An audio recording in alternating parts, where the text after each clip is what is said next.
Allahumma salli ala wa ala alihi wa sahbihi wa man tabi'ahum bi ihsan ila yaumidin amma ba'd. Masyiral muslimin rahimakumullah, dimanapun berada, kita bersyukur dengan syukur yang setinggi-tingginya karena Allah Subhanahu wa taala masih berkenan untuk memberikan kepada kita usia yang panjang, kesehatan, kesempatan untuk sama-sama belajar dari kitab suci Al-Quran. Pertemuan kita kali ini adalah merupakan pertemuan terakhir untuk surat Ar-Ra'd, yaitu sampai ayat 43. Jadi malam ini kita akan baca 3 ayat saja, 41 sampai 43. Dan insya Allah hari Rabu lusa kita akan berjumpa dengan surat baru, yaitu surat yang ke-14, surat Ibrahim. Mari kita masuk ke screen untuk sama-sama membaca 3 ayat tersebut.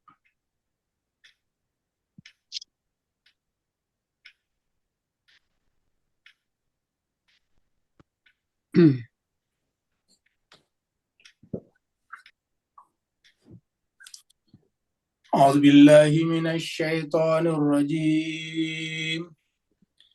Bismillahirrahmanirrahim.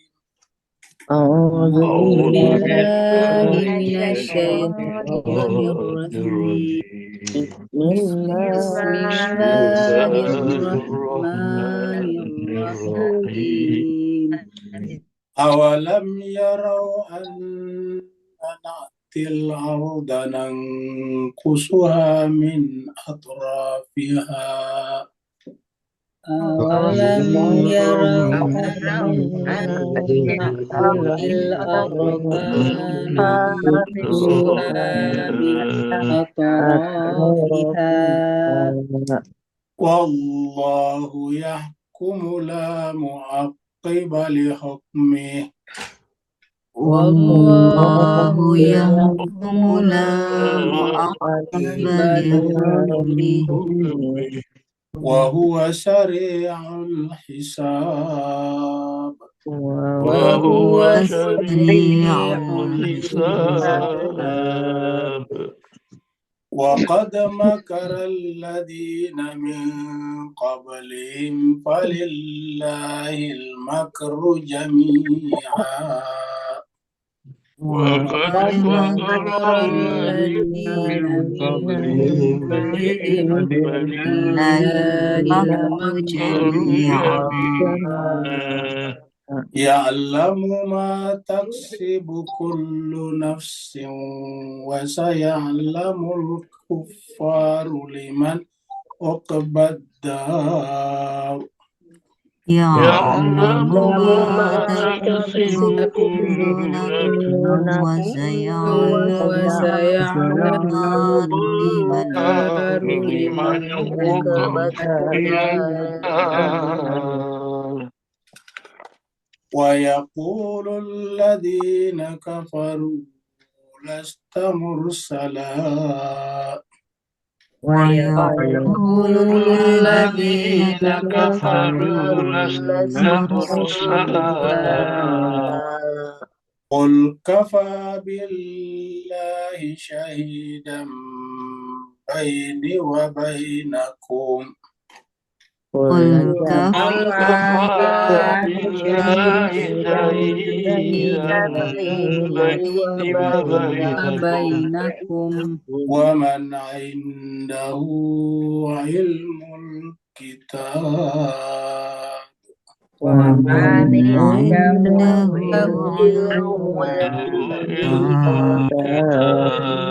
صدق الله العلي العظيم. صدق الله العلي العظيم. اللهم صل وسلم وزد وبارك على رسول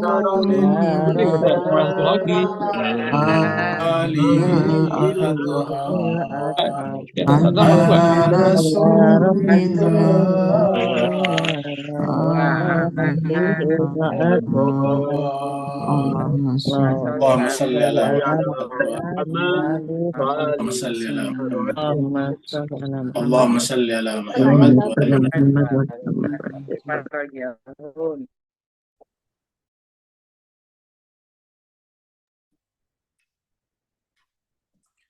Terima kasih banyak jemaah sekalian telah ikut membaca ayat-ayat suci Al-Quran. Semoga ini menjadi asbab, menjadi penyebab Allah SWT melihat kita semuanya dengan pandangan rahmatnya, mengasihani kita, mencintai kita karena kita adalah hambanya yang lemah, yang tidak punya daya dan kekuatan apa-apa. Kita tidak bisa bergantung kepada siapapun dan apapun. Satu-satunya harapan kita hanya kepada Allah semata. Semoga dengan ayat yang kita baca, benar-benar Allah akan mengakui kita sebagai hambanya yang soleh. Kita teruskan surat Ar-Ra'd, surat yang ke-13, yang merupakan ayat-ayat terakhir yang kita baca pada malam hari ini, yaitu ayat 41 sampai 43. Ar-Ra'd artinya guruh, guntur, turunnya di Madinah, maka disebutlah dengan surat Madaniyah. Jumlah ayatnya 43 ayat. Dan tadi kita sudah baca sampai ayat yang ke-43. Mari kita review dari ayat yang ke-40. Di ayat 40 Allah SWT berfirman, A'udzubillahi minasyaitonirrajim, Bismillahirrahmanirrahim. Wa imma turiyannaka ba'dalladzi na'iduhum aw natawaffayannak fa innama 'alaikal balagu wa 'alainal hisab. Seandainya atau jika kami perlihatkan kepada Muhammad ba'dalladzi na'iduhum, sebagian dari apa yang kami ancamkan, janjikan kepada mereka, yaitu orang-orang yang tidak beriman, tentu niscaya akan menjadi sangat mengerikan dan memprihatinkan seandainya Allah perlihatkan kepada kita. Atau natawaffayannaka, atau kami wafatkan kamu sehingga bisa melihat keadaan mereka di sana. Jadi penggunaan kata-kata seandainya di sini atau jika menunjukkan bahwa itu benar-benar terjadi, dan kita tahu bahwa Allah itu tidak pernah membuat pengandaian tanpa disertai dengan kebenaran. Jadi kalau dia mengatakan seandainya kami perlihatkan kepadamu, maka artinya benar-benar seandainya kita melihat, pasti seperti yang diandaikan tersebut, yaitu akan menakutkan, mengerikan. Atau seandainya kita diwafatkan dan seandainya benar-benar kita wafat, kita pun akan sangat prihatin menyaksikan keadaan mereka. Dan jemaah sekalian, ini adalah menjadi perhatian kita semuanya, karena cepat atau lambat, suka atau tidak suka, kita harus meninggalkan kehidupan dunia ini. Dan kita meninggalkan kehidupan dunia ini, walaupun kita tidak suka, tapi kita meninggalkannya nanti dalam keadaan terkadang kita tidak rasakan. Dalam pengertian tidak ada warning, tidak ada alarm dari Allah bahwa kita sebentar lagi akan meninggal. Ya bisa saja kita cuma tiba-tiba jalan, jembatan roboh, runtuh, mobil kita tenggelam, kita mati di sana. Atau kita naik mobil, kita pakai AC, tiba-tiba bermasalah AC-nya, kita di dalam mobil menjadi kehabisan oksigen misalnya. Bisa saja seperti itu. Bisa saja dalam keadaan kita tertidur dan kita tidak bangun lagi. Jadi banyak keadaan, seperti mana kita saksikan di sekitar kita, ada orang yang cuma pergi berjalan atau olahraga, tiba-tiba meninggal di tempat yang mereka tuju dan tidak kembali lagi kepada keluarga mereka. Jadi intinya adalah masa itu, titik itu, poin itu pasti akan tiba. Karena pasti akan tiba, satu-satunya yang masuk akal yang bisa kita lakukan adalah mempersiapkan diri menghadapi kenyataan itu. Maka Allah mengatakan, seandainya kami perlihatkan kepadamu atau kami wafatkan kaum Muhammad, maka kamu akan menyaksikan bagaimana menyedihkannya mereka. Tapi sayangnya kamu Muhammad tidak punya wewenang. Kami tidak berikan kepada kamu tugas dan kewajiban untuk memaksa mereka. Jadi walaupun prihatin menyaksikan, kasihan, seperti mana kita biasa berpikir tentang orang dekat kita, kasihan, maka kita melakukan semaksimal yang kita bisa, tapi semaksimal-maksimalnya Allah mengatakan di sini, wa fa innama alaikal balagh. Sungguhnya kamu Muhammad hanyalah al-balagh, penyampai saja, mubalik saja. Wa alainal hisab, dan adalah kewajiban kami lah menghisab mereka. Jadi mereka menolak yang mengingkari ajaran kamu Muhammad, ya tidak apa-apa, biarkanlah mereka. Kewajiban kamu cukup menyampaikan saja tentang perbuatan mereka, penolakan mereka, keingkaran mereka, itu adalah kewajiban kami. Sekarang ayat baru. Ini kita menyaksikan peta Mesir kuno, Mesir lama. Ya. Dan kita tahu bahwa Mesir yang ada sekarang, ya sudah jauh berkurang. Ini tidak semua Mesir lama masuk di sini. Ini hanya ilustrasi saja ya. Mesir lama itu besar, tetapi kemudian mengecil-mengecil. Sama misalnya kita saksikan dulu yang namanya Uni Soviet, yang negara intinya adalah Rusia, ya sekarang sudah tidak ada lagi. Maksudnya Sovietnya sudah tidak ada. Negara-negara yang tadinya bersatu dalam Federasi Soviet itu sudah tidak ada. Ukraina bahkan keluar dan sekarang perang dengan Rusia. Banyak bekas Uni Soviet yang sudah keluar dan kemudian bergabung dengan Eropa ataukah Eropa Barat atau NATO. Seperti Polandia misalnya, Cekoslowakia misalnya, Ceko dan Slovakia. Begitu juga dengan bekas negara-negara Yugoslavia, seperti Bosnia, Herzegovina, Serbia, dan sebagainya. Mereka sekarang sudah tidak ada lagi, Yugoslavia. Artinya kita menyaksikan bahwa negara-negara pun terus-menerus mengalami restrukturisasi, bahkan ada yang mengalami reduksi, pengurangan wilayah dari waktu ke waktu. Nah, ini kita bicarakan ini karena Allah akan berbicara tentang fakta. Ada negara-negara yang besar tadinya kemudian menjadi semakin lama semakin mengecil. Di ayat 41 Allah berfirman, awalam yarau. Apakah mereka yang tadi di atas itu menolak Nabi, menolak ajaran Nabi? Apakah mereka belum melihat, memperhatikan? Anna bahwa sungguhnya kami natil arda, mendatangi negeri-negeri, mendatangi wilayah. Jadi kata-kata naktil arda di sini menunjukkan bahwa Allah tidak pernah tidak ada di dalam kehidupan kita. Termasuk kepada negara-negara yang melakukan tindakan arogansi atau yang sedang mengalami perpecahan. Jadi anna naktil arda, bahwa sungguhnya kami mendatangi daerah atau bumi. Bumi yang dimaksud di sini adalah suatu negara tertentu, wilayah tertentu. Nangkusuha, kemudian kami menguranginya. Nangkusuha, kami menguranginya. Min atrafiha, dari tepi-tepinya. Jadi semakin lama, semakin mengecil. Jadi, nangkusuha min atrafiha. Berkurang sedikit demi sedikit, akhirnya kemudian mengecil. Bahkan di Indonesia sendiri pun sudah terjadi, misalnya dengan keluarnya Timur-Timur. Tadinya Timur-Timur masuk ke Indonesia, kemudian setelah itu keluar. Ya. Wallahu yahkumu la mu'aqqiba li hukmihi. Wallahu, dan Allah lah yahkumu, yang menetapkan hukum. Yang menetapkan apakah ini diperbesar atau diperkecil. La mu'aqqiba li hukmihi. Dan tidak ada yang bisa mengakibati hukumnya. Jadi kalau Allah sudah menetapkan hukum, tidak ada yang bisa menggesernya lagi. Kata-kata mu'aqib itu daripada akibat. Jadi kalau Tuhan sudah memberikan hukum, itu akibat.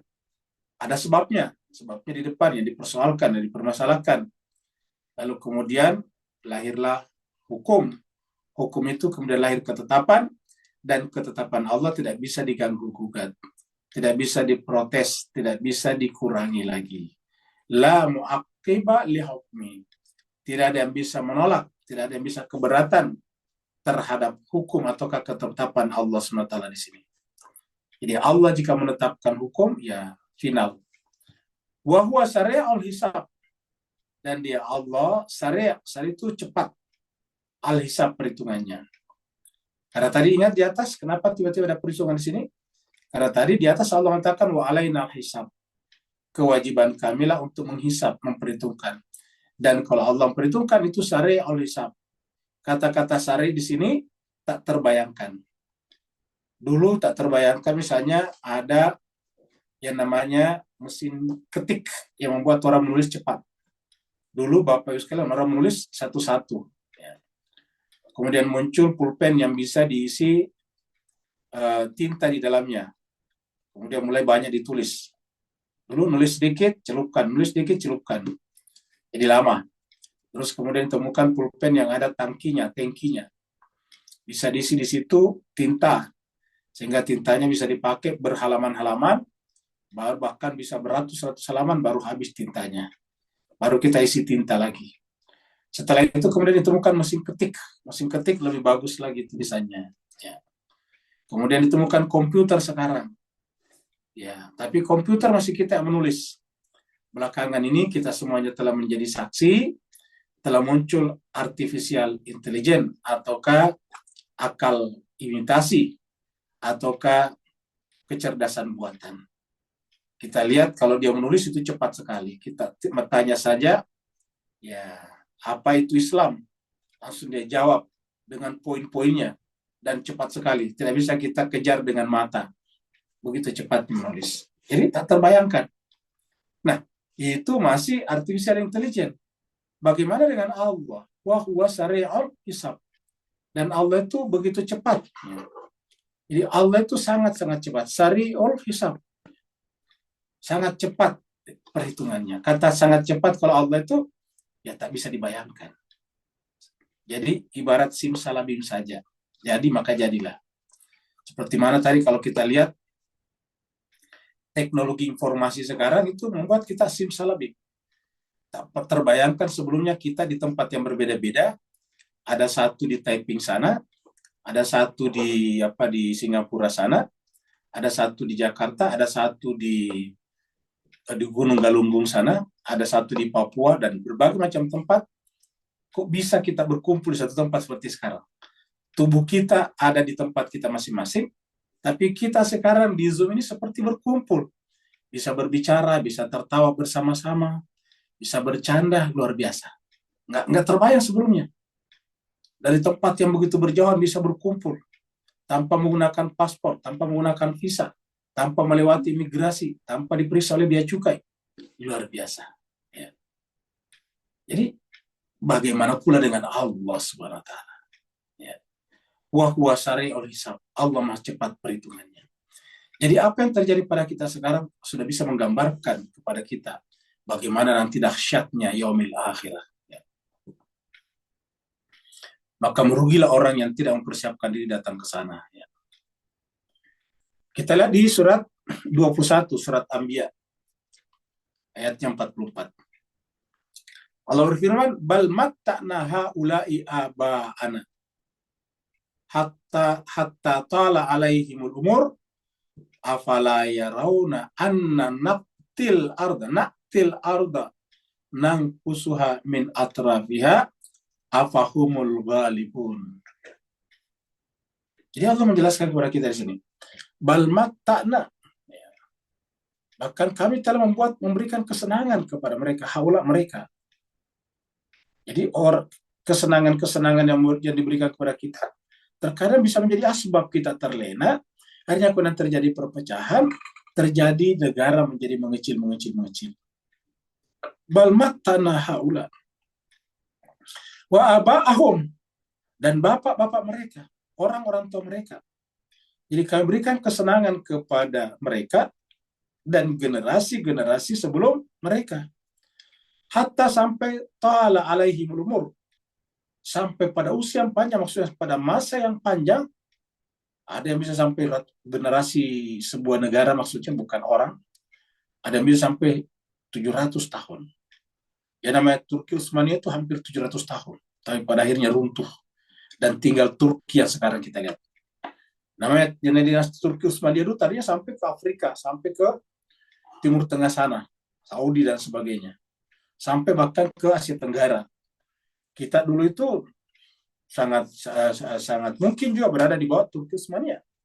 Karena raja-raja kita menggunakan gelar-gelar seperti di Turki Utsmaniyah, itu pakai sultan. Kan di Turki kan Sultan Abdul Hamid I, Sultan Abdul Hamid II. Sampai di Asia Tenggara begitu, Indonesia, Malaysia, Singapura pakai sultan. Sampai sekarang Brunei masih sultan juga, Sultan Brunei Darussalam. Ya. Jadi begitu luasnya, tetapi sekarang hanya Turki yang kita kenal sekarang. Ya. Dan Allah menceritakan di sini, ketika kami berikan kesenangan kepada mereka dan generasi-generasi terdahulu mereka, sampai karena mereka terbuai dengan kenikmatan itu, sampai ketika berlalu waktu yang begitu lama, Ta'ala alaihimul umur mereka usianya menjadi panjang, usia peradabannya. Afala yarawna, apakah engkau tidak melihat? Apakah mereka tidak melihat? Anna basumnya kami nanti akan mendatangi al-arda, bumi, negeri itu. Lalu kemudian nangkuswa, kami menguranginya, min atrafiha, dari tepi-tepinya, dari pinggir-pinggirnya. Karena biasanya kalau sebuah tempat yang besar, dari pinggir mulai terjadi perlawanan, pemberontakan. Akhirnya kemudian lahirlah perpecahan-perpecahan. Afahumul ghalibun, maka apakah mereka masih bisa kembali menang? Maka apakah mereka masih bisa kembali seperti dahulu? Mesir dulu mencakup wilayah sampai ke Yunani sana. Itulah sebabnya orang-orang Yunani dulu kebanyakan orang Mesir juga. Ya, karena pusatnya dulu pengetahuan sebelum pindah ke Yunani di Mesir. Alexandria itu. Ya. Alexandria itu satu asal kata Alexander Agung. Alexander the Great. Ya. Jadi afahumul ghalibun, apakah mereka masih bisa menang lagi? Ya. Surat An-Nur, surat 24, ayat 39. Allah berfirman, walladzina kafaru, dan orang-orang yang kafaru tertutup hatinya. A'malahum, maka perbuatan mereka, amal-amal perbuatan mereka, kasarabin, bagaikan fata morgana. Biqi'atin, di tanah yang datar. Kalau fata morgana biasanya di tanah yang datar, pasir.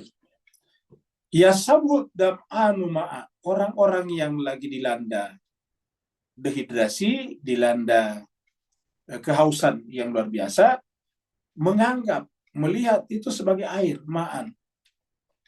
Hatta idza ja'ahu, tapi sampai ketika mereka datang ke tempat itu, ke tanah yang datar tadi, yang kelihatan seperti air, lam yajidahu syai'a, ternyata di sana tidak menemukan apapun juga. Tak menemukan sesuatu, tak ada air, tak ada embun, tak ada setetes pun. Wa wajadallaha indahu, yang mereka temukan adalah Allah, dalam pengertian tidak ada apa-apa kecuali bahkan mereka meninggal dunia. Wa wajadallah, dan dia menemukan Allah indahu, di sisinya.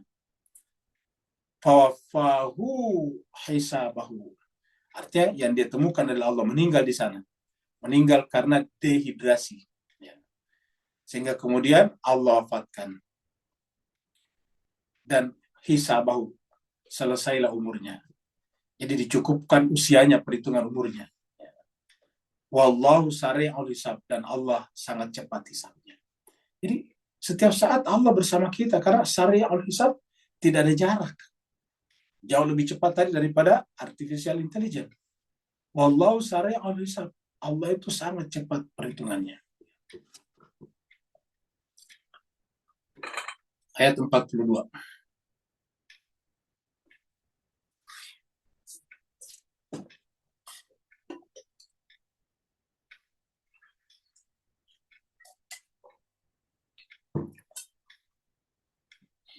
Wa qad makara alladziina min qablihim, orang-orang seperti di video tadi kita lihat, seakan-akan bisa mengatur kehidupan dunia ini, sehingga mereka berbuat apa saja.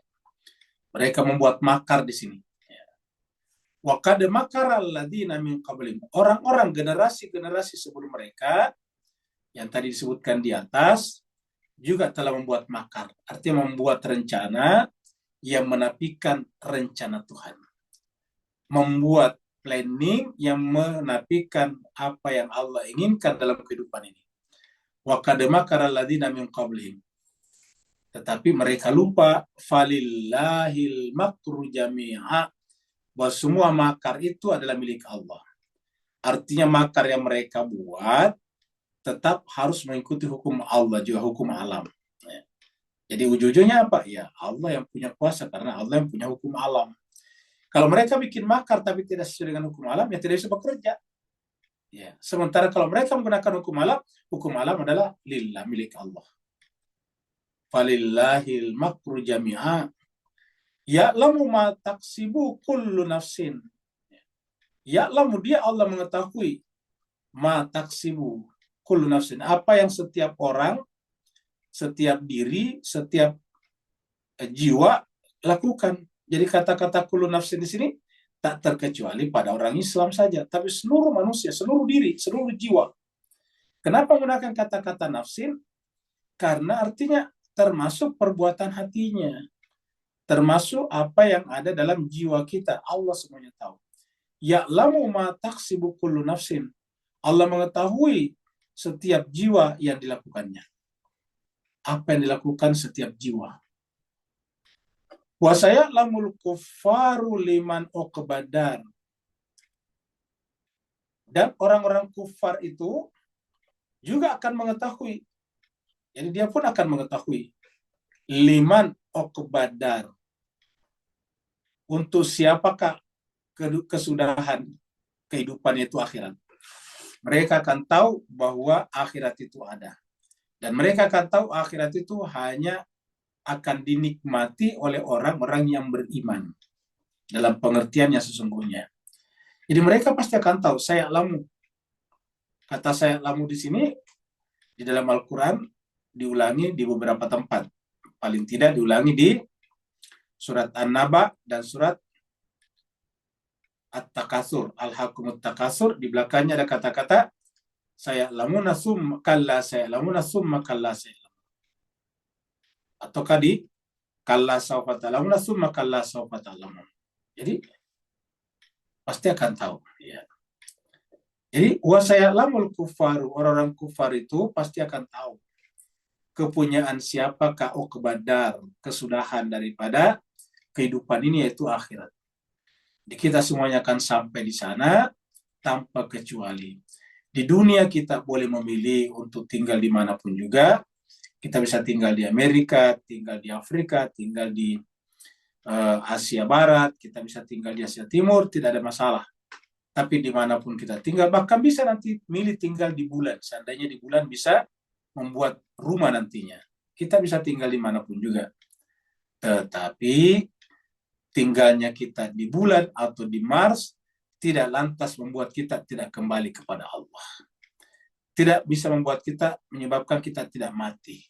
Dan kalau kita mati, otomatis jiwa kita mengalami transformasi dari alam dunia ke alam barzah, selanjutnya di pada mahsyar.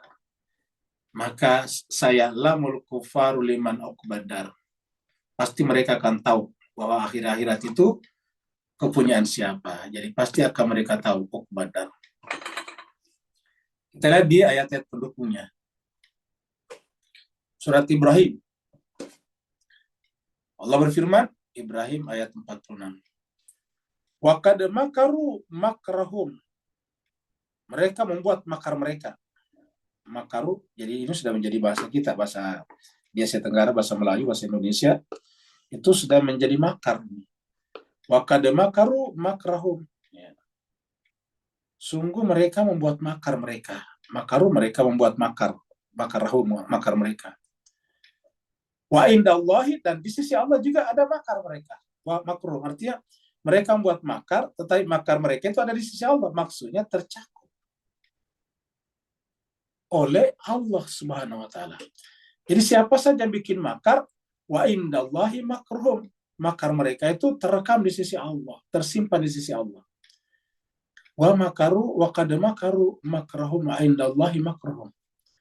Wa in kana makruhum, dan meskipun makar mereka itu ada, artinya meskipun mereka bikin makar, jadi seandainya pun mereka itu bikin makar, makruhum, litazulu minhul jibal, untuk melenyapkan gunung tetap tidak bisa. Jadi kata ini sini, seandainya pun mereka membuat makar untuk melenyapkan gunung itu, tetap tidak akan sanggup, karena makar mereka itu adalah indallah, di sisi Allah.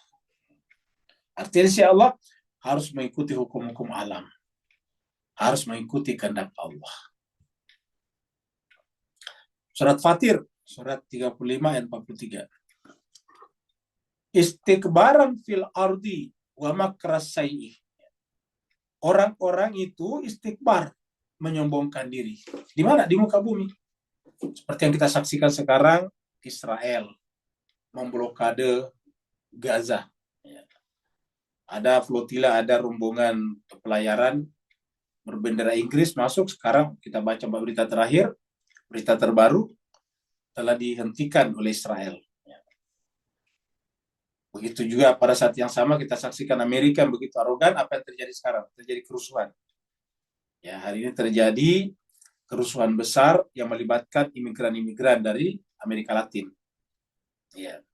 Bahkan sedemikian besarnya sampai Donald Trump menurunkan pasukan Garda Nasional, National Guard, yang tidak pernah terjadi sebelumnya seperti itu. Ya, kalau terjadi demonstrasi seperti sekarang nggak turun. Tapi kita saksikan hari ini pasukan Garda Nasional Amerika diturunkan sebanyak 2.000 personil untuk menangani kerusuhan. Ya. Jadi kita saksikan sekarang bagaimana mereka bikin makar. Tapi kita akan saksikan bahwa makar Allah itu akan selalu menang. Istikbar, mereka menyombongkan diri. Ya. Mereka memveto kemarin sidang Dewan Keamanan PBB yang ingin memaksakan gencatan senjata kepada Israel supaya memberikan akses makanan masuk kepada Gaza yang sudah terkunci selama 2 minggu lebih ini. Tetapi keputusan Dewan Keamanan diveto oleh Amerika Serikat.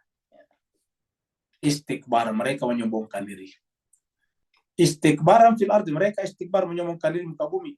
Wa makara sayyi, dan mereka membuat makar yang buruk untuk melakukan kejahatan. Ingat, wa makara sayyi, makarnya Amerika, makarnya Israel, makarnya NATO adalah makar jahat kepada negara lain. Ya. Tidak boleh ada negara lain yang boleh mengalahkan mereka. Tidak boleh ada negara lain yang boleh berkata tidak kepada mereka. Kalau ada negara lain berkata tidak kepada mereka, mereka akan dihancurkan dengan berbagai macam manipulasi opini. Misalnya dengan alasan menentang demokrasi lah, dengan alasan hak-hak asasi manusia lah, yang semuanya itu hanya merupakan masker untuk menutupi wajah asli mereka yang berwajah Dracula, kerjanya menghisap darah. Istikbaran fil ardi wa makaral sayyi. Wala yahiku al makru sayyu illa biahlihi. Tapi apa kata Allah dalam ayat ini? Makar yang buruk itu, rencana jahat itu tidak akan menimpa, tidak akan meliputi, tidak akan memakan illa kecuali biahli, pembuatnya sendiri. Jadi orang bikin makar jahat tidak akan terkena kecuali ahlinya sendiri, pemiliknya sendiri. Nah, jemaah sekalian, kita wajib semaksimal mungkin membantu Gaza, Palestina. Tapi ingat, semaksimal bantuan kita tidak pernah ada apa-apanya dibanding dengan Allah. Jadi kita apapun yang terjadi sekarang, intinya adalah kita harus melakukan yang terbaik, optimal, tapi setelah itu kita serahkan kepada Allah. Kenapa? Wala yahiqul makru sayyu illa biahlihi. Yang namanya makar yang jahat tidak akan menimpa, tidak akan mengena kecuali kepada pemiliknya, pembuat makar itu sendiri. Dan kita harus mengimani ayat ini. Fahal yanzuruna illa sunnatal awalin. Maka tiadalah mereka tunggu, yang Israel tunggu, yang Amerika tunggu, yang negara-negara arogan ini tunggu, kecuali sunnatal awalin, yaitu hukum-hukum sunnah yang terjadi pada kaum-kaum terdahulu. Seperti yang terjadi pada kaum Ad, seperti yang terjadi pada kaum Samud, seperti yang terjadi pada kaum Nuh, seperti yang terjadi pada kaumnya Nabi Lut, kaum Sodom dan Gomora, seperti yang terjadi pada kaumnya Fir'aun. Fahal yanzuruna illa sunnatal awalin. Tiadalah mereka tunggu-tunggu itu kecuali hanyalah berlakunya hukum-hukum yang juga berlaku pada generasi-generasi terdahulu. Falan tajid li sunnatillahi tabdila, dan hukum-hukum ini, sunnah ini tidak akan pernah berubah sedikit pun juga. Falan tajid li sunnatillahi, dan sama sekali kamu tidak akan menemukan sunnah Allah, hukum Allah itu berubah. Dia ada bersifat tetap, dia fix, dia mabni. Falan tajid li sunnatillahi tabdila. Jadi artinya apa? Kita pegang ayat ini, tidak berubah hukum itu, pasti akan terjadi terus-menerus. Ya. Sekaligus kita belajar dari ayat ini bahwa versi Al-Quran yang disebut sunnah itu adalah hukum Allah, ini sunnah. Jadi dalam Al-Quran sunnah adalah kaitannya dengan hukum Allah. Jadi kalau kita bicara tentang sunnah Rasul, apa kalau begitu? Ya Al-Quran. Sunnah Rasul itu Al-Quran. Kalau sunnah dalam pengertian seperti yang dibayangkan orang dengan hadis-hadis kumpulan ini, ya itu adalah sunnah seperti itu adalah hukum-hukum awal. Kalau sunnahnya Nabi, ya Al-Quran. Ya semua yang dilakukan Nabi itu adalah merupakan manifestasi, implementasi daripada Al-Quran. Maka kita sebut sunnah Rasulullah itu adalah Al-Quran. Kalau kita tidak berpendapat seperti ini, dan menempatkan sunnah Nabi itu berdiri sendiri, dan menempatkan sejajar dengan Al-Quran, ini berbahaya. Kenapa? Ya kita berarti menganggap hadis-hadis yang berbicara tentang sunnah sama dengan kitab suci juga. Ya. Dan ini yang menyebabkan umat Islam agak susah maju. Kenapa? Karena pembahasannya bukan lagi pada Al-Quran, tetapi pada hadis-hadis yang dianggapnya sunnah tersebut. Al-Quran hanya dibaca dan dihafal, tetapi tidak ditadaburi, sementara permintaan Al-Quran, afala yatadabbaruna Al-Quran. Kenapa mereka tidak mentadaburi Al-Quran? Tidak pernah ada kata-kata dalam Al-Quran, afala yatadabbaruna al-hadis, atau afala yatadabbaruna al-ahadis, nggak ada. Falan tajid li sunnatillahi tabdila, walan tajid li sunnatillahi tahwila. Jadi kata-kata ini dua nih, tabdila dan tahwila. Apa itu namanya tabdila? Berubah. Apa yang tahwila? Beradaptasi. Tahwil itu dari kata hal, menyesuaikan dengan hal kondisi sekarang. Jadi bukan berubah, menyesuaikan, beradaptasi. Jadi hukum Allah itu tidak beradaptasi dengan perubahan manusia, apalagi berubah. Ya. Kalau berubah itu kan kelihatan, maksudnya gap-nya jelas. Kalau tahwila itu tidak kelihatan karena dia seperti berubah sedikit demi sedikit. Kenapa? Karena dia beradaptasi dengan perkembangan peradaban umat manusia. Nah, yang namanya makar Allah atau sunnah Allah itu tidak pernah berubah dan tidak pernah menyesuaikan diri dengan keadaan. Kenapa? Karena apa yang ada dalam Al-Quran sudah sempurna. Kita lihat surat Al-Imran. Wa makaru wa makar Allah. Mereka bikin makar, kata ayat. Tapi ingat, sehebat-hebatnya mereka bikin makar, Allah pun bikin makar. Wallahu khairul makirin, dan makar Allah itu adalah khair, sebaik-baik makar. Allah itu adalah pembuat makar terbaik. Tidak ada yang bisa mengalahkannya. Jadi biarlah mereka membuat makar, kata ayat ini, tapi ingat Allah juga bikin makar, dan camkanlah, catatlah, bahwa Wallahu khairul makirin. Allah jualah yang paling baik makarnya.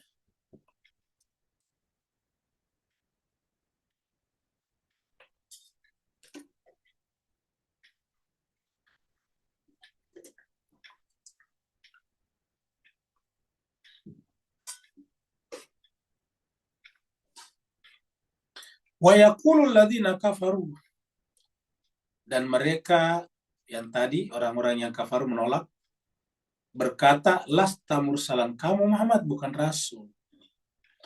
Jadi nabi yang akhlaknya terkenal, halus, indah, tidak pernah berkata kasar, tidak pernah bersuara tinggi, ya, tidak pernah bersikap sinis kepada orang. Pokoknya sempurna sekali. Akhlaknya dia abadikan dalam Al-Quran dengan kata-kata, wa innaka la'ala khuluqin azim.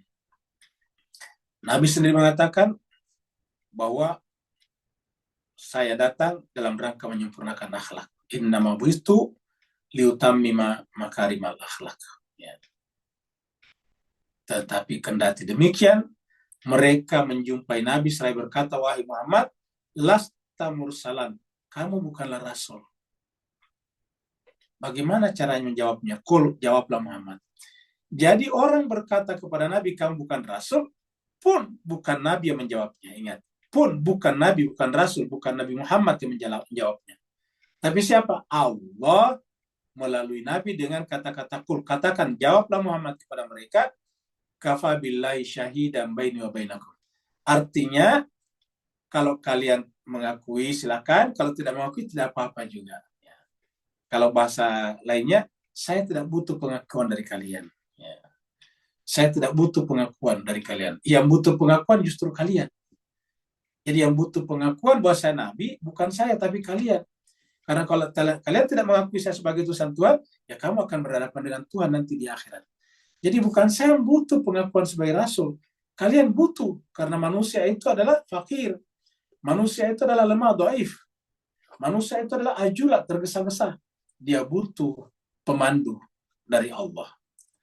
Maka, kul katakanlah Muhammad, kafabillahi syahidan. Cukuplah Allah menjadi saksi baini wa bainakum, antara aku dan antara kalian, bahwa aku adalah rasul.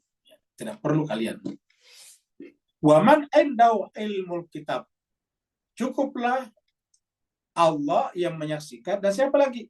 Waman, dan siapa saja indahu ilmul kitab.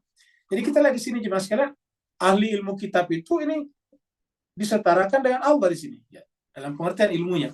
Jadi artinya apa? Bukan zatnya disetarakan, ya, makhluk tetap makhluk. Maksudnya ilmunya.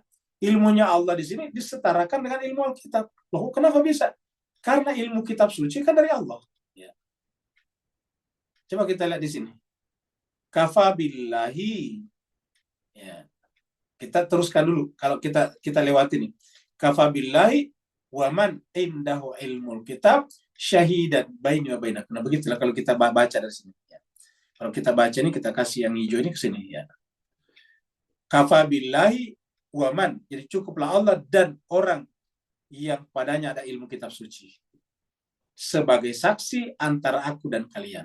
Jadi kita baca biar gampang terjemahnya. Nah, artinya apa jemaah sekalian?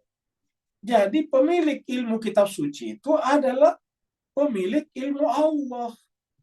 Makanya dari sini kita sampaikan begitu pentingnya Al-Quran, karena Al-Quran adalah Alkitab suci di sini. Al-Quran di sini. Jadi orang yang padanya ada ilmu kitab suci, ilmu Al-Quran, maka di sini termasuk akan menjadi saksi bersama Allah atas kenabian Nabi Muhammad. Syahidan baini wa bainakum.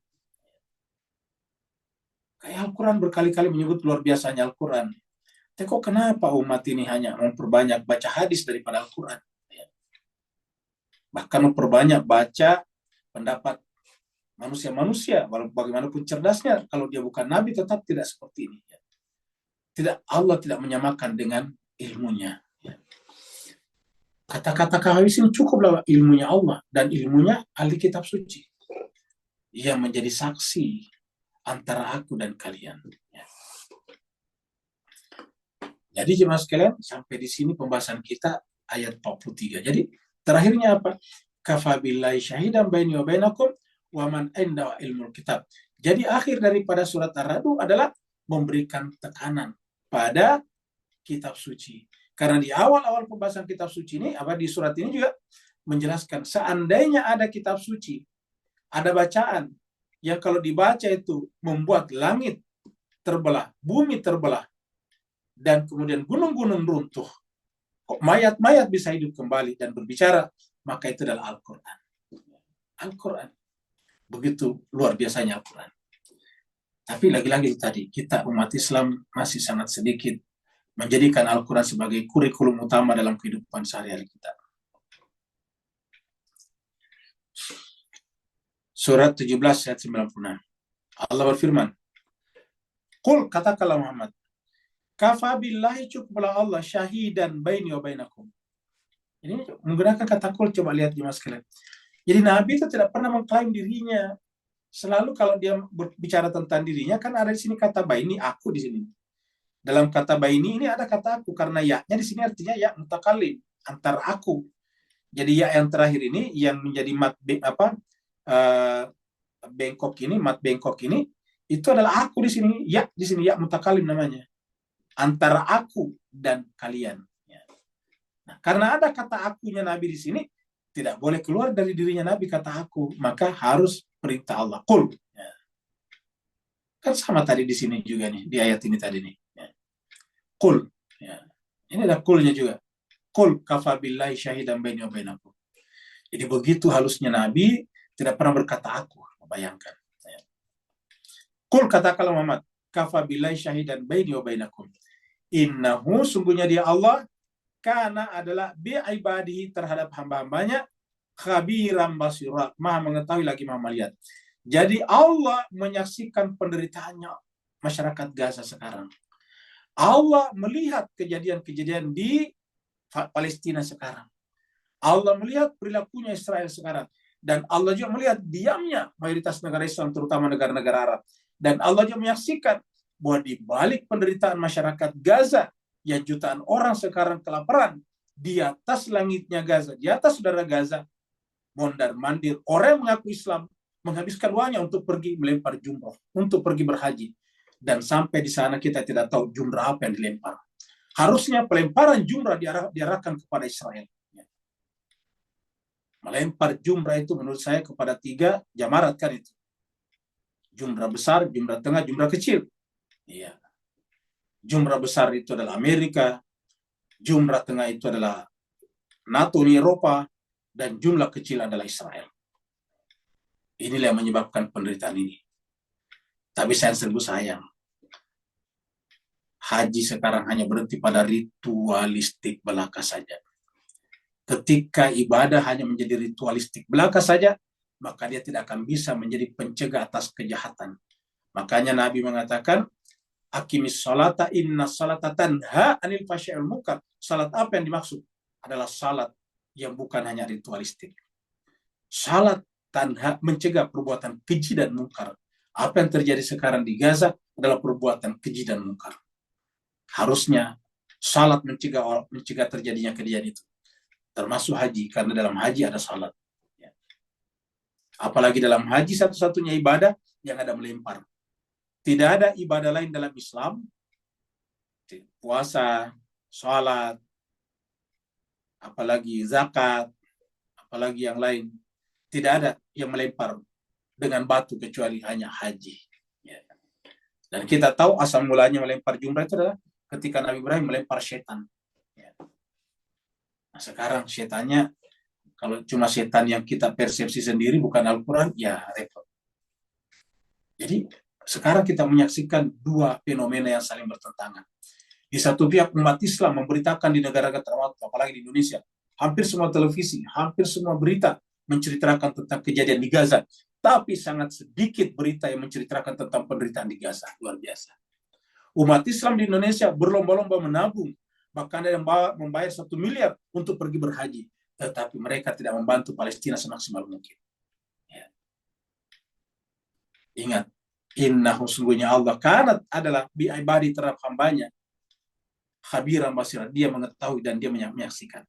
Apa pertanggungjawaban kita nanti di hadapan Allah. Jadi terjadi kontradiksi.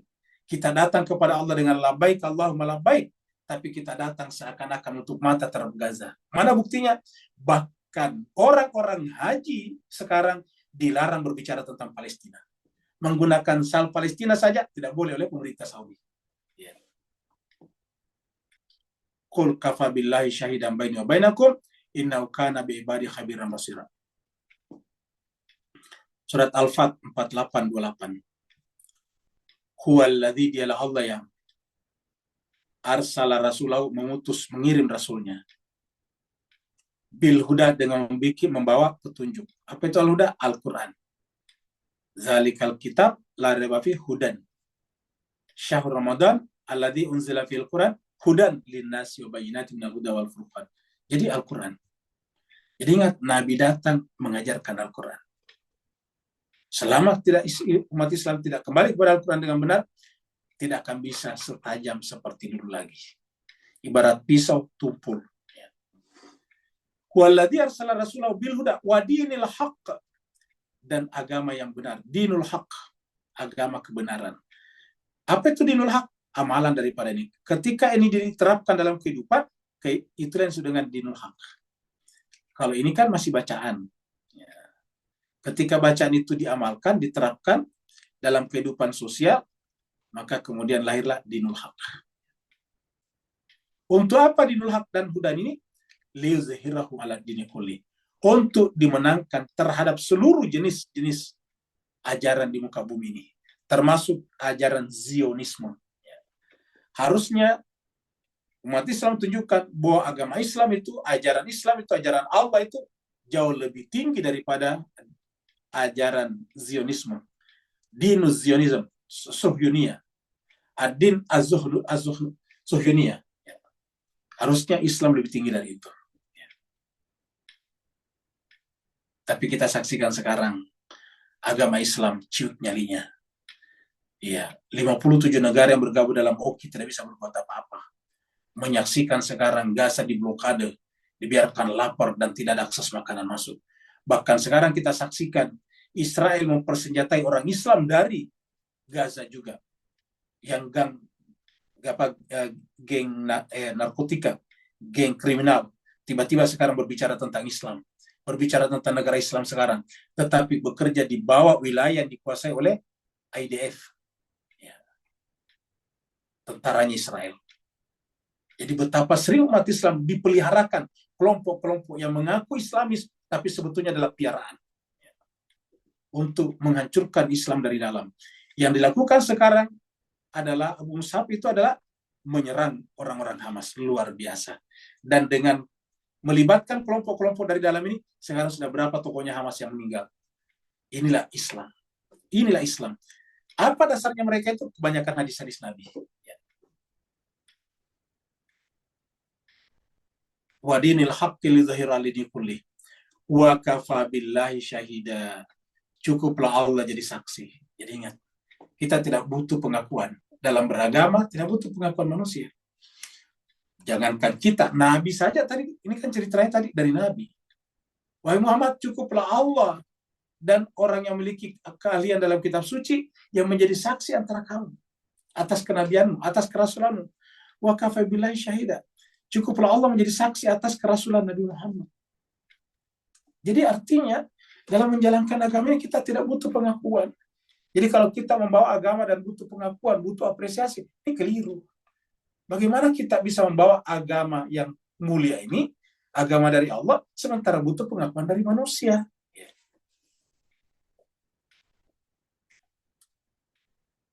Kita lihat surat berikutnya. Surat 79, surat 4 ayat 79. Sini Allah berfirman, ma asabaka, surat 4, surat An-Nisa. Ma asabaka min hasanatin faminallah. Apa saja musibah yang menimpa kamu dalam bentuk yang baik. Jadi Bapak yang saya berbahagia, yang namanya musibah itu ada yang baik, hasanah. Ya. Tapi ada juga yang buruk, sayyi'ah ini. Ya. Ma asabaka min hasanatin faminallah. Apa saja yang menimpa kamu musibah dalam bentuk yang baik, itu pasti dari Allah, faminallah. Wa ma asabaka min sayyi'atin, dan apa saja yang menimpa kamu dalam bentuk sayyi'ah, kejahatan, keburukan, famin nafsik, maka itu dari dirimu sendiri. Famin nafsik, maka itu dari dirimu sendiri. Wa arsalnaka, dan kami mengutus engkau Muhammad linnasi, kepada seluruh manusia, rasulan, sebagai rasul. Dan kamu tidak butuh pengakuan dari mereka. Justru mereka butuh pengakuan kepadamu. Butuh mengakui kamu. Butuh mengatakan asyhadu anna Muhammadan abduhu wa rasuluh. Kita yang butuh dengan kata-kata asyhadu anna, saya bersaksi Tuhan. Bukan Nabi yang butuh itu, kita. Ya. Jadi warsalna kalinasi rasulah, tetapi pengakuan kamu tidak butuhkan. Cukup pengakuan itu dari Allah. Wa kafa billahi syahida. Cukuplah Allah sebagai syahid, sebagai saksinya. Ya. Jadi yang disebut dengan mati syahid artinya apa? Mati di masjid? Bukan. Mati sedang berkhutbah? Bukan juga. Ya. Terus apa yang mati syahid? Mati ketika jiwanya mempersaksikan bahwa tidak ada yang ditakuti, tidak ada yang dibesarkan, tidak ada yang dikagumi dalam dirinya kecuali Allah saja. Kafa billahi syahida. Cukup Allah menjadi saksi. Sekarang sebelum kita akhiri pertemuan kita, kita lihat ada dua hadis berikut ini berkenaan dengan pembahasan kita malam ini. Jadi ini kita kasih judul, hadis ini judulnya adalah saling membuat makar dan hasad. Ini adalah ketika mengandaikan. Ketika nanti Islam ini sudah besar dan bisa menaklukkan Romawi dan Persia, Nabi bertanya, nanti kira-kira seperti apa kalian berislam. Nah, seperti itu. Jadi di sini dikatakannya. Jadi ini adalah an Abdullah bin Umar, dari Abdullah bin Umar bin As, Amr bin As ya. An Rasulullah sallallahu alaihi wasallam, dari Rasulullah sallallahu alaihi wasallam, an-Nabi berkata, bahwa Rasul berkata. Nah, Nabi berkata begini kepada mereka, pada sahabatnya. Idza futihat alaikum khazainu Farisa war Rum. Apabila dibukakan kepada kalian khazain, perbendaraan Farisa, Persia, war Rum dan Rum. Dua kekuatan besar pada saat itu, dua superpower. Rum di barat, Persia di timur. Kalau Allah membuka pintu-pintu Persia dan Rum kepada kalian, ayu qaumin antum. Kira-kira kalian ini seperti apa jadinya? Ayu qaumin antum. Kalian ini kaum komunitasnya atau masyarakatnya seperti apa antum? Jadi menurut saya pertanyaan menarik ini. Pertanyaan membuat pengandaian kepada mereka. Andai kata Rum dan Persia nanti jatuh ke tangan kalian, kalian seperti apa? Qala Abdurrahman ibnu Auf. Berkata Abdurrahman bin Auf. Naqul kama amarna Allah. Kami akan berkata, ingat yang mengatakan ini Abdurrahman bin Auf ya. Kami akan berkata kama amaran Allah, sebagaimana yang Allah perintahkan kepada kami. Pernyataannya, kami akan berkata sebagaimana Allah perintahkan kepada kami. Baru kemudian Rasul berkata, qala Rasulullah sallallahu alaihi wasallam. Rasulullah kemudian berkata, au ghaira dzalika, atau jangan-jangan selain itu. Nabi mengatakan jangan-jangan selain itu. Ini pengakuannya mereka, naqulu kama amaran Allah. Tapi apa kata Nabi? Au ghaira dzalik, atau jangan-jangan ghaira dzalik, bukan yang itu. Kalau begitu apa? Nabi meneruskan, tatanafasu. Kalian saling saling berlomba-lomba. Tatanafas itu berlomba-lomba untuk memperkaya diri maksudnya. Berlomba-lomba untuk saling mengalahkan yang lain. Summa tatahasadu, kemudian saling berhasad. Jadi tatanafasu di sini bukan berlomba-lomba dalam kebaikan, bukan fastabiqul khairat. Tapi tatanafasu itu dari kata nafs, menunjukkan egonya maksudnya. Kalian berlomba-lomba untuk menunjukkan egonya, itu tatanafasu. Summa tatahasadu, kemudian kalau ada yang lebih daripada kalian, kalian hasad, iri hati, dengki. Summa tatadabaruna, ya. Kemudian kalian saling membelakangi. Tatadabarun itu secara bahasa membelakangi, bermusuhan. Ya. Summa tatabagaduna, ya. Kemudian saling membuat makar di antara kalian. Ya. Tatabagaduna itu saling marah, ya. Saling saling menebas leher, ya. Nahwa dzalik, jadi tatabagaduna itu saling menebas leher, ya. Jangan-jangan kalian saling membunuh, kira-kira begitulah maksudnya. Nahwa dzalik, atau kayak semacam itu. Summa tantaliquna fi masakinil muhajirin, kemudian kalian pergi ke tempat-tempat muhajirin yang miskin. Coba. Artinya apa? Mereka berlomba-lomba memperakukan dirinya, tetapi orang-orang muhajirin asli tetap hidup seperti biasa.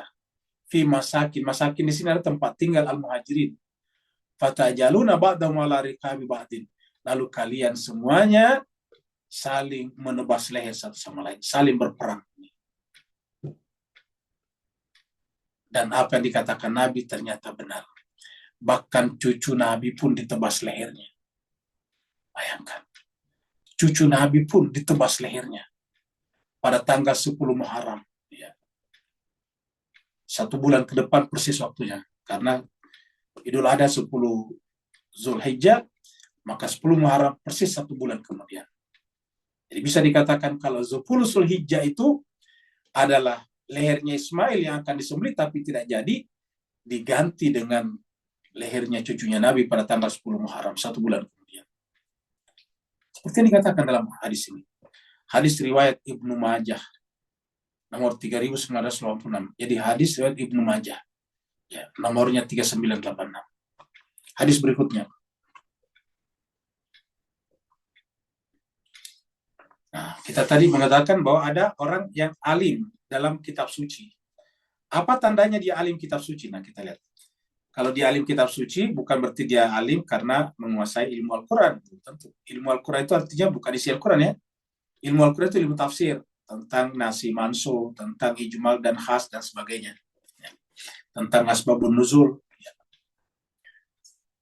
Nah, coba kita lihat sini. Akhbarana Sulaiman bin Harb. Haddatsana Hammad bin Zaid. An Ayyub an Abi Qilabah. Qala, berkata Abu Qilabah. Qala Abu Muslim berkata, Abu Muslim yang maksud adalah Al-Khawlani. Dia katakan Abu Muslim Al-Khawlani berkata, Al-ulama salasatun. Ulama itu ada 3 jenisnya. Jadi ingat, ulama itu ada 3 jenisnya. Farajulun asya fi ilmihi wa asya ma'ahun nasu fihi.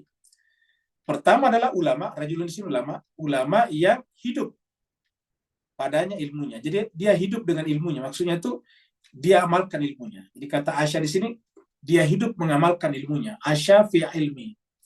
Dia hidup dengan mengamalkan ilmunya. Satu. Yang kedua, wa asya ma'ahun nasu fihi. Dan juga orang lain juga hidup mengamalkan ilmunya ulama tersebut. Jadi ulama pertama adalah dia mengamalkan ilmunya dan orang lain juga hidup dengan mengamalkan ilmunya. Asya ma'ahun nasu fihi. Satu. Yang kedua, warajulun, ulama yang kedua. Warajulun asya fi ilmihi walam ya'ish ma'ahu fihi ahadun. Ada ulama yang hidup dengan ilmunya, dia mengamalkan ilmunya. Tetapi tak satu pun orang yang menjalankan ilmunya. Lam ya'ish ma'ahu fihi ahadun.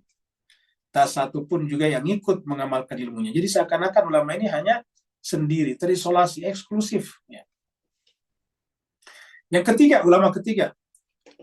Warajulun asyan nasu fi ilmihi.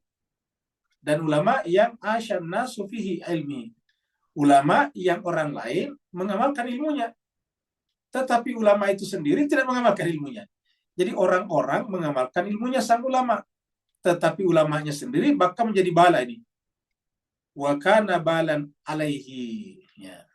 Tetapi bagi ulama tersebut justru ilmunya menjadi bala, menjadi bencana, menjadi kecelakaan bagi dirinya sendiri. Jadi kita ulangi lagi, ada 3 jenis ulama. Yang pertama adalah ulama yang mengamalkan ilmunya dan orang lain hidup daripadanya. Inilah golongan kenabian. Yang kedua adalah ulama yang tidak peduli dengan orang lain. Dia belajar sendiri, tidak mengajarkan ilmunya kepada orang lain, sehingga orang lain tidak mengambil manfaat daripada dirinya, sehingga orang lain di sekitarnya tidak mengamalkan ilmunya ulama tersebut. Jadi dia hanya untuk dirinya saja. Padahal dia alim, dia ulama.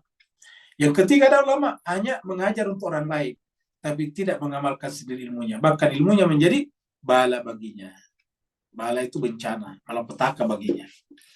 Wa kana balan alaihi. Tentu saja jemaah sekalian kita berlindung dari Allah dari 2 golongan terakhir ini, dan kita minta kepada Allah agar kita menjadi bagian daripada ulama yang pertama ini. Semoga bermanfaat. Kalau benar dari Allah SWT itu, kalau buruk, salah, khilaf dari Al-Fakir sendiri mohon dimaafkan. Kalau dari Allah kita terima, kita berusaha mengamalkan semaksimal yang kita mampu. Dan karena ini adalah akhir daripada surat Ar-Ra'd, kita ucapkan sadaqallahul aliyul azim wa sadaqa rasulul karim wa nahnu ala dzalika minasyahidin wasyakirin. Taqabbalallahu minna minkum, taqabbal ya karim. Yang mau bertanya dipersilakan. Waalaikumsalam. Waalaikumsalam warahmatullahi wabarakatuh. Silakan Pak Nur. Alhamdulillah, barakallahu fi azim. Assalamualaikum Muhammad wa alihi wa sahbihi. Baik, mubarak semua. Bismillahirrahmanirrahim. Astagfirullahaladzim. Ustaz, untuk kita cantumkan tentang persoalan domino effect, tentang sunatullah dalam bab hukum sebab akibat tadi, Ustaz. So, apakah ini akan berteraskan sesuai dengan tajali kita kat sini memilih hujurah atau jalan wattaqwa tadi? Sedangkan di sisi Allah, there's no such thing as salah benar, sebab Allah dah kasih kita kemampuan untuk pilih pujuraha tadi dengan takwa. Maka ibarat rel kereta api, Allah dah siapkan. Tapi kita nak naik tak naik atau kita terkeluar daripada rel tadi, ini akan mengakibatkan domino effect ke arah yang fujuraha atau domino effect ke arah yang watakwa. Dan bererti secara ringkasnya, bolehkah kita katakan bahawa buruk baik tadi dalam takdir Allah, Allah dah tahu siang-siang. Dan kalau kita mohon bantuan Allah pun Allah tahu Allah dapat selamatkan kita. So terbuka luas pintu-pintu dalam pembahasan malam ni bahawa ini dah dikenal pasti oleh orang yang waman indahu ilmul kitab. Sebab mereka tak terjejas langsung ribut ke taufan ke malam ke siang ke. Beri pencerahan tak? Barakallahu fi afwan. Baik, terima kasih banyak Pak Nur. Jadi jemaah sekalian terbahagia, Al-Quran atau Allah SWT telah mengungkapkan dalam Al-Quran bahwa dasar kemanusiaan ini adalah hudan. Dalam bahasa lain akal, tetapi Al-Quran menyebutnya hudan. Kenapa? Karena akal itulah yang bisa memandu manusia. Nah, kalau kita buka surat Al-Insan, kita buka surat Al-Insan di sini ya. Itu menggunakan kata-kata hudan. Surat Al-Insan, surat 76. 76. Ya. Nah, di sini Allah berfirman, ayat 3.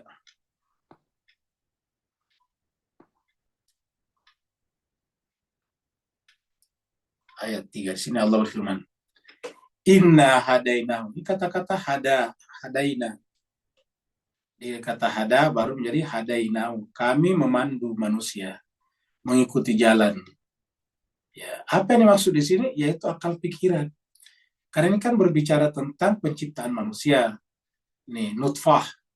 Kemudian nanti di bawah baru dikatakan bahwa diberikan pendengaran dan penglihatan ini. Faja'alnahu sami'an basira. Ya, kenapa bisa mendengar dan melihat? Karena di situ diberikan akal sehat. Tapi di sini penggunaan kata akal adalah hadainahu sabila. Petunjuk kepada jalan yang benar. Cuma kata Allah, imma syakira wa imma kafura. Terserah kalian mau menerimanya. Kata syakira itu sini, menerima ini sebagai karunia dari Allah dan menggunakannya sebagaimana mestinya, wa imma kafura, ataukah menolaknya. Kalau menolaknya atau tidak menggunakannya silakan. Tapi tadi kita sudah bicara tentang hukum sebab akibat. Nah, yang bisa kita pilih adalah sebab. Nah, yang memilih sebab apa? Ini petunjuk di sini, akal pikiran kita. Akibat tidak bisa kita pilih, karena akibat pasti, akibat is a must daripada sebab. Jadi efek itu adalah kemestian daripada cause. Ya, yang bisa kita pilih cause-nya, sebabnya saja, efeknya tidak bisa. Nah, makanya ketika sebabnya kita sudah pilih, maka efeknya muncul, seperti tadi domino efek tadi. Ya. Jadi kalau kita misalnya domino kita susun, begitu kita memilih yang awal kita robohkan, itu ikut ke belakang roboh semuanya. Itu domino efek namanya. Jadi begitu bagian depan kita jatuhkan, yang di belakang jatuh semuanya. Ya. Ini semuanya terjadi seperti ini. Kita lihat misalnya sepeda juga, sepeda efek. Kita susun sepeda banyak. Ya. Begitu bagian depan kita jatuhkan, dia akan sepeda itu jatuh terus-menerus sampai ke belakang. Nah, seperti itulah yang disebut dengan sebab akibat. Ya. Semua ke belakang akan ikut jatuh. Nah, jadi Allah memberikan kepada kita akal pikiran. Imma syakira wa imma kafura. Nah, ayat ini di dalam surat Al-Asyams tadi, yang dikatakan Pak Nur tadi adalah disebutkan imma fujuraha wa imma taqwaha. Ya. Karena di sini dikatakan wa nafsi wa masawaha falhama fujuraha wa taqwaha. Jadi fujurnya di sini, takwanya di sini. Kalau kita gunakan dengan benar, syukur, syakira, berarti takwa. Kalau kita mengingkari fungsinya, dia akan fujurah. Jadi tergantung kita, kata Allah. Wa nafsi wa masawaha, berikan kesempurnaan, pilihan bebas. Falhama, tetapi dalam kebebasan itu dua kemungkinan. fujuraha, lari ke bawah, menjauh dari Allah, atau taqwa, atau mendekat kepada Allah. Nah, sekarang tergantung kita semuanya. Nah, sama kalau kita bicara tentang Gaza dan Palestina, ya tergantung umat Islam. Kita tentu berbicara bahwa yang memperhatikan Palestina bukan hanya orang Islam, tapi seluruh manusia. Tapi tentu secara khusus orang Islam, karena kebetulan seagama dengan kita. Yang kedua, kebetulan lagi mereka menempati dan menjaga selama ini adalah salah satu tempat suci umat Islam. Tempat suci umat Islam yang terkenal adalah Mekah, Madinah, dan Baitul Maqdis. Ya. Nah, sekarang akan diambil oleh Israel. Ya. Ini kewajiban kita. Diabadikan di dalam Al-Quran surat Al-Isra. Subhanalladzi asra bi'abdi lailan minal masjidil haram Mekah ilal masjidil aqsa Palestina. Ya. Nah, sekarang tergantung kita. Apakah mau membiarkan Israel mencaploknya atau tidak. Imma syakira wa imma kafura. Tapi ingat, kalau kita memilih sebab diam, yaitu tadi domino efeknya, Palestina akan hilang. Dan kalau kita memilih melakukan perlawanan semampu kita di seluruh dunia umat Islam, 57 negara oki, maka tentu hasilnya jauh berbeda. Jadi terpulang kepada kita masing-masing. Hal yang sama terjadi dengan akhirat. Akhirat itu domino efek, sebabnya di dunia. Begitu di dunia kita melakukan perbuatan-perbuatan buruk, ya domino efeknya sampai di neraka nantinya. Semuanya nanti roboh sampai ke neraka. Jadi inilah yang kurang lebih penjelasan yang paling awam daripada hubungan sebab akibat, dan kehidupan kita ini adalah seperti itu dan diatur oleh hukum itu adalah sunnatullah. Dunia adalah sebab, akhirat adalah akibat. Kitab suci adalah mengajari kita memilih sebab yang baik dan sekaligus mengajari kita akibat yang buruk. Jadi Al-Quran mengajari kita sebab yang baik dan akibat yang buruk, yaitu bahwa kalau kita memilih sebab yang buruk, akibatnya seperti ini. Kalau kita memilih sebab yang baik, akibatnya seperti ini. Lengkap sekali dengan Al-Quran. Tidak ada satupun yang tidak terjawab oleh Al-Quran. Ada lagi berikutnya? Tidak. Assalamualaikum Ustaz. Waalaikumsalam warahmatullahi wabarakatuh. Silakan Pak Saban. Apa Ustaz? Mudah-mudahan Ustaz dalam keadaan kesihatan ya Ustaz. InsyaAllah. Amin, amin. Ustaz, anak ingin nak menyentuh tentang kalimah makar. Kan kita selalu sebut bahawa manusia membuat tipu daya mereka, tapi tipu daya Allah itu lebih baik lagi. Jadi dengan perkataan kalimah makar tu, apabila diterjemahkan ke bahasa Melayu menjadi tipu daya, Allah melakukan tipu daya, makar Allah. Jadi tipu daya Allah itu lebih baik. Jadi anak-anak masih bingung lagi, kerana takkanlah Allah melakukan tipu daya. Kan tipu daya itu perbuatan yang negatif. Atau mungkin kita boleh tukarkan daripada tipu daya itu dijadikan menjadi strategi atau rencana atau plan dan sebagainya. Wallahu a'lam Ustaz. Syukran. Mohon dicerahin. Baik, terima kasih banyak Pak Saban. Jadi sebetulnya makar Allah itu terjadi memang Pak Saban. Contohnya misalnya kalau kita melakukan kejahatan disiapkan neraka. Nah, neraka itu adalah makar Allah bagi mereka yang melakukan kejahatan. Ya. Jadi kalau kita jahat di dunia, Allah membuat makar bagi kita. Kenapa kita melakukan kejahatan? Karena dalam pikiran kita tidak ada hukum yang bisa menimpa kita.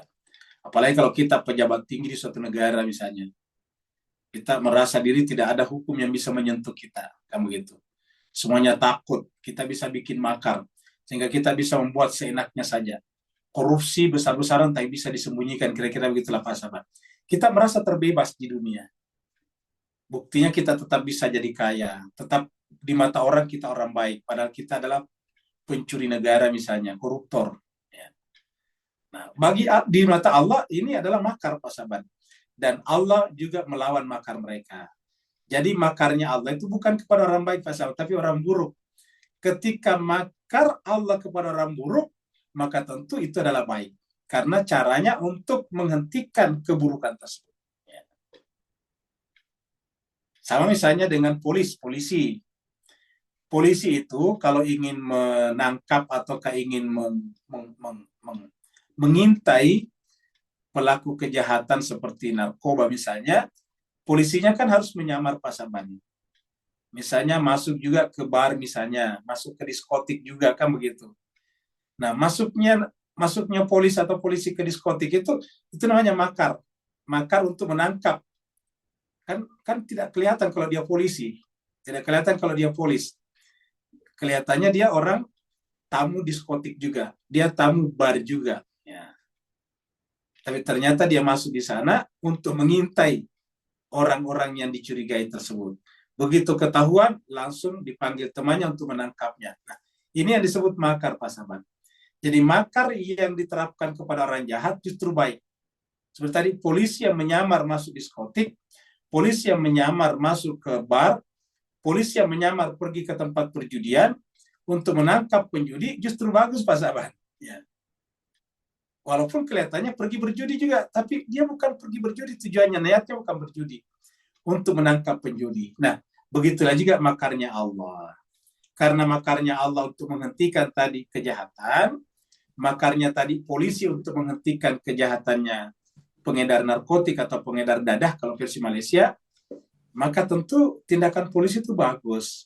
Bahkan setiap negara punya agen, punya agennya, punya semacam CIA-nya. Singapura punya CIA-nya, Indonesia punya CIA-nya, Malaysia punya CIA-nya. Dan ini tugasnya bagus supaya mencegah terjadinya kerusuhan, kekacauan bagi suatu negara. Jadi agen-agen ini adalah sebetulnya bekerja untuk Tuhan juga. Kenapa? Karena mereka mengintai orang-orang yang ingin merusak negara, yang ingin merusak tatanan namanya. Dengan demikian kerja mereka walaupun tidak ketahuan justru sangat penting. Ya, kenapa? Karena dia tujuannya menghentikan kejahatan, menghentikan, membela warga. Karena kalau ada orang misalnya masuk ke negara kita, ada orang masuk ke Singapura ternyata ingin melakukan provokasi, mengadu domba, ini kan berbahaya. Maka dia harus diikuti oleh agen tersebut supaya jangan sampai terjadi. Begitu juga di Indonesia, di mana-mana negara ada seperti itu. Yang jahat, kalau seperti konon kabarnya CIA seperti itu, justru agennya datang untuk menjatuhkan pemerintahan negara lain kalau tidak sejalan dengan Amerika. Nah, ini baru jahat namanya kalau begini. Tapi selama agen-agen negara itu adalah untuk membela negara, melindungi rakyat, saya kira justru bagus. Begitulah juga Allah Subhanahu wa taala. Kalau Allah sudah pasti tidak punya motif buruk. Pasti motifnya, niatnya Allah adalah untuk melindungi umatnya, hambanya maksudnya. Dengan membuat makar kepada para pelaku kejahatan, maka Allah ingin mengurangi seminimal mungkin kejahatan tersebut, karena kejahatan itu akan merusakkan hamba-hambanya. Begitu, Pak. Ada lagi? Ada Ustaz di chatroom. Baik, kita ke chatroom kalau begitu.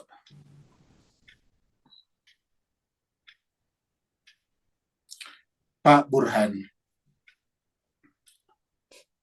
Hinanya umat Islam pada hari ini. Betul sekali, saya merasa Pak Burhan, kita merasa hina. Bukan hanya orang lain, kita juga merasa rasanya kok bisa diperlakukan seperti ini. Ya. Kalau kita lihat di Timur Tengah luar biasa. Cina mampu mengirim bantuan makanan sedangkan negara Islam berdiam.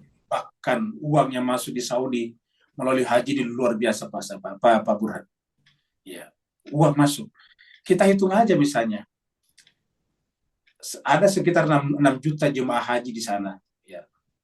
Maksudnya yang dari luar dan dari dalam Saudi. Dari luar mungkin sekitar 3-4 jutaan. Dari dalam ada juga dari Saudi.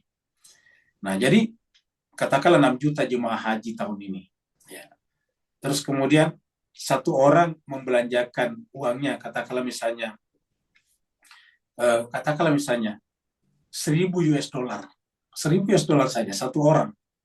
Ya, di sana. Ini kita anggap paling minimal. Karena di sana ada hotel, dia beli hotel, bayar hotel. Kalau pesawat katakanlah mungkin dari luar, hotel pasti di situ, makanan di situ dan sebagainya. Beli handicraft di situ, beli macam-macam. 1.000 US dollar saja. 1.000 kali 6 juta. Ya. 1.000 kali 6 juta. Ya. Berapa itu? 1.000 kali 6 juta. Berarti 6 miliar US dollar. Bayangkan, 6 miliar US dollar. Ya. Dapat kita bayangkan uang masuk di sana. Tetapi Saudi hanya diam, tidak bergerak sedikit pun niatnya untuk mengirim bantuan ke saudara-saudara kita di Gaza. Bahkan membuat khutbah yang bisa menghidupkan semangatnya umat Islam untuk bersatu melawan Israel dan membela Gaza, tidak ada. Di sana ada wukuf di Arafah, apapun mazhabnya, kalau dia Islam pasti tahu. Kalau yang namanya di Arafah itu Nabi membuat khutbah, namanya khutbah Arafah. Sampai terkenal istilah khutbah haji wadahnya Nabi. Karena itu adalah khutbah terakhir, karena haji wadah artinya haji perpisahan. Artinya ada khutbahnya. Tapi kok sekarang haji tidak ada khutbahnya? Ada khutbahnya, tapi masing-masing di tenda-tenda, masing-masing di tempatnya masing-masing, bukan satu negara, per tenda. Ya. Per kloter, kalau biasa kloter itu kelompok terbang. Satu kloter, satu tenda biasanya. Kemudian di situ khutbah satu orang. Berapa ribu kloter itu. Luar biasa. Banyak sekali khotibnya di sana. Coba kalau di Arafah dibikin satu khutbah terpusat. Luar biasa. Lalu kemudian semuanya langsung diterjemahkan ke dalam bahasa masing-masing. Dan khutbah itu satu, mengajak umat Islam untuk bersatu. Yang kedua, mengajak umat Islam untuk ramai-ramai membantu Gaza. Yang ketiga, ramai-ramai mengecam Israel dan negara-negara yang bantunya. Ini luar biasa, dahsyat sekali. Tapi sayang seribu sayang, haji sekarang seperti orang buta, tidak ada khutbahnya. Jangankan Arafah yang cuma sekali setahun, Jumat saja sekali seminggu harus ada khutbahnya. Kok bisa ada khutbah Jumat, tetapi khutbah Arafah tidak ada? Di satu masjid tidak boleh ada dua khutbah. Bagaimana mungkin di satu Arafah ada banyak khotib atau khutbah? Inilah ironi menurut saya, Pak Buran. Memalukan sekali. Dan ini tanda bahwa umat Islam tidak punya persatuan. Ya. Republik Islam Iran paling kuat berdiam diri, bukan berdiam diri. Tidak bisa berbuat, karena semua dikunci posisinya. Ya. Seperti itu. Silakan. Waalaikumsalam. Waalaikumsalam, silakan Pak Nur. Afwan, Ustaz. Sideline sikit, Ustaz. Terlanjur Ustaz dah masuk bab Arafah ni. Bolehkah kita sebagai orang awam mentajalikan dalam konteks kepahaman kita sendiri, dan Ustaz perbetulkan bahawa berdiam atau wukuf di Arafah itu adalah makam ma'rifah tertinggi. Sesuai dengan perkataan Arafah itu adalah arif, dan kita kenal dengan ma'rifah tadi bahawa la mawjuda illallah. Akhirnya kita kembali dengan sekeping kain kapan yang kita pakai itu, menghadap kepada satu-satunya yang wajibul wujud, sedang kita semua mungkinul wujud. Dan inilah intisari daripada kemuncak kearifan Sidratul Muntaha kita dalam kesedaran tertinggi. Haji bermaksud pada hujah, Arafah bermaksud pada ma'rifah. Beri pencerahan Ustaz, afwan semua. Barakallahu fiik. Baik, terima kasih banyak Pak Nur. Jadi jemaah sekalian berbahagia, ini menarik ya, bahwasanya Arafah itu dari kata Arafah yarifu, mengenal. Puncak haji adalah Arafah, tetapi tidak berhenti di Arafah. Puncak perjalanan spiritual adalah di Baitul Maqmur, di sisi Allah, Sidratul Muntaha. Tetapi Nabi tidak berhenti di Sidratul Muntaha. Nabi Musa tidak berhenti di Gunung Tursina. Nabi Yunus tidak berhenti di perut ikan. Nabi Musa meninggalkan Gunung Tursina. Setelah sampai Gunung Tursina, kemudian Allah mengatakan kepada Nabi Musa, "Wahai Musa, pergi turun. Kamu jumpai Fir'aun. Izhab ila Fir'auna innahu tagha." Nabi Muhammad kita setelah sampai di Sidratul Muntaha, suruh turun. Kamu turun ke bawah, selesaikan itu persoalan kemanusiaan. Pergi ke Madinah, bikin persiapan, kembali lagi ke Mekah. Kuasai Mekah. Hentikan itu kejahatan orang-orang musyrik Mekah. Hal yang sama terjadi dengan haji. Kita pergi ke Arafah, tapi tidak berhenti di Arafah. Setelah di Arafah kita mengenal bahwa tidak ada lagi yang ada selain daripada Allah. La ilaha illallah. La ma'buda illallah. La mawjuda illallah. La maksuda, tidak ada tujuan illallah. Semuanya. La maksud, tidak ada maksud tujuan selain daripada Allah. La mawjud illallah, tidak ada mawjud kecuali Allah mewujudkannya. La ma'bud, tidak ada diibadahi kecuali daripada Allah. Setelah selesai semuanya itu kita hilang, kita fana. Apa yang terjadi kemudian? Meninggalkan puncak Arafah. Kemana kitanya? Pergi ke Mina. Mampir di Musdalifah, Masyaril Haram. Itu apa? Menyiapkan peluru. Siapkan senjata di sana. Untuk apa? Untuk pergi ke Mina. Apa yang dilakukan di Mina? Berperang, melempar setan. Jadi yang dilakukan di Mina adalah melempar jumrah, 3 jumrah besar. 3 jumrah. Jumrah kecil, jumrah tengah, dan jumrah besar. Setelah melempar jumrah selama 3 hari, 4 hari di sana, baru selesai haji. Luar biasa. Jadi haji harus berakhir dengan melempar jumrah. Nah sekarang, setelah kita dari Arafah, harus turun dari Arafah. Membuktikan bahwa tidak ada lagi yang lain selain daripada Allah. Yang ada hanya Allah. Maka kalau tidak ada lagi yang lain, tidak ada lagi perhitungan tentang Allah, tentang apa, tentang selain Allah, tidak ada lagi perhitungan darah dan daging, karena sudah disembelih nanti di Mina, maka sekarang lemparlah jumrah. Jadi akhir daripada haji adalah melempar jumrah. Melempar setan. Semua orang sepakat dalam Islam, melempar jumrah itu asbabnya adalah Nabi Ibrahim melempar setan di sana. Dan ada 3 jumrah di sana, jumrah kecil, jumrah tengah, dan jumrah besar. Dan sekarang juga ada 3 jumrah itu. Jumrah besarnya Amerika, jumrah tengahnya Eropa, jumrah kecilnya adalah Israel. Dan sekarang umat Islam harus membuktikan hajinya mabrur dengan siap melakukan pelemparan ketiga jumrah tersebut. Terima kasih banyak atas perhatian Bapak Ibu sekalian. Mohon maaf atas segala kekurangan. Wa'alafu minkum. Wassalamualaikum warahmatullahi taala wabarakatuh. Waalaikumsalam warahmatullahi wabarakatuh. Terima kasih Ustaz. Terima kasih Ceng Ayu. Terima kasih semuanya. Assalamualaikum. Waalaikumsalam warahmatullahi wabarakatuh. Assalamualaikum. Syukran Ustaz. Waalaikumsalam.